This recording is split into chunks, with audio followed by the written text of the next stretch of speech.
বৈষম্য বিরোধী আন্দোলনের ভিতর দিয়ে আমরা বেরোলাম, সেটার মূল দাবিটার অংশ যুব কর্মসংস্থানের ক্ষেত্রে আমরা আগাতে পারলাম না। শুরুটা তো মন্দ ছিল না, কিন্তু টিকিয়ে রাখার ক্ষেত্রে কিছু হাঁপিয়ে উঠেছি মনে হয়। শুরু হয়েছিল হালকা ধূসর দিয়ে, কিন্তু ক্রমান্বয়ে এটা গাঢ় ধূসরের দিকে গেছে। রাজনীতির কালো রং এখন অর্থনীতির উপর যেয়ে পড়ছে। অন্তর্বর্তী সরকারের 1.5 বছর এবং এই অর্থ বছরের 6 মাস অর্থনৈতিক বাস্তবতাটা কেমন?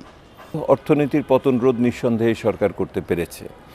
সেটার পরিচায়ক হলো কিছুটা হলো মূল্যস্ফীতিকে নিয়ন্ত্রণে আনা, এর পরিচায়ক হলো যে টাকার মূল্যমানকে নিয়ন্ত্রণ করা, এটার হলো যে আপনার যেইভাবে মজুদের বিদেশি টাকার মজুদ আমাদের কমে যাচ্ছিল সেটাকে আটকানো ইত্যাদি ইত্যাদি। সেহেতু স্থিতিশীলতার দিকে কিছুটা হলেও ওনারা আগাতে পেরেছেন। কিন্তু একই সাথে যেটা ছিল সেটা হলো যে কিছু কাঠামোগত পরিবর্তন, কিছু সংস্কারের মাধ্যমে ওই স্থিতিশীলতাটাকে প্রবৃদ্ধিতে রূপান্তর করা, সেই ক্ষেত্রে তো সেভাবে হয় নাই। অর্থাৎ আপনি যদি পিছনে ফিরে দেখেন তাহলে স্থিতিশীলতা এসছে এবং আপনার সংস্কারের দিক থেকে যেটুকু হয়েছে তার ফলে হয়তো বৈদেশিক লেনদেনের ক্ষেত্রে একটা আমরা স্বস্তি পেয়েছি, বিশেষ করে রেমিটেন্স আয়ের জন্য এবং টাকার মূল্যমানকে একটা বাজার ভিত্তিক করার মাধ্যমে। কিন্তু আমার রাজস্ব আয় ব্যয়ের ক্ষেত্রে কিন্তু সেটা আসে নাই, এবং রাজস্ব আয় ব্যয় যেহেতু আসে নাই সেহেতু একই রকমভাবে সরকারকে তাহলে অব্যাহতভাবে তাহলে ব্যাংকের থেকে ঋণ নিতে হচ্ছে।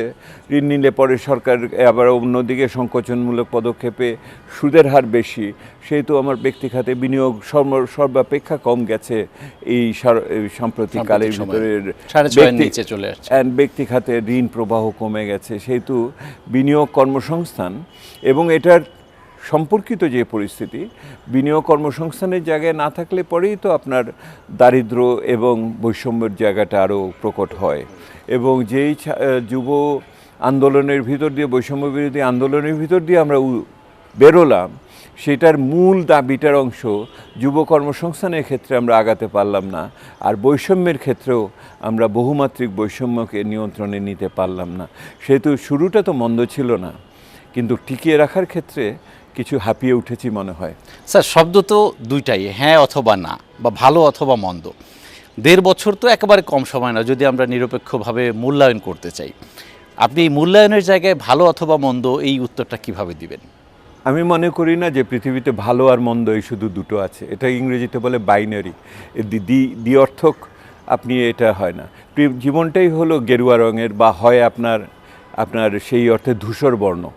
জীবনটা ধূসর, কোনোটা একটু বেশি কড়া ধূসর, কোনো একটু হালকা ধূসর, সাদাও হয় না কালোও হয় না। সেহেতু আপনি যদি দেখেন তাহলে শুরু হয়েছিল হালকা ধূসর দিয়ে, কিন্তু ক্রমান্বয়ে এটা গাঢ় ধূসরের দিকে গেছে।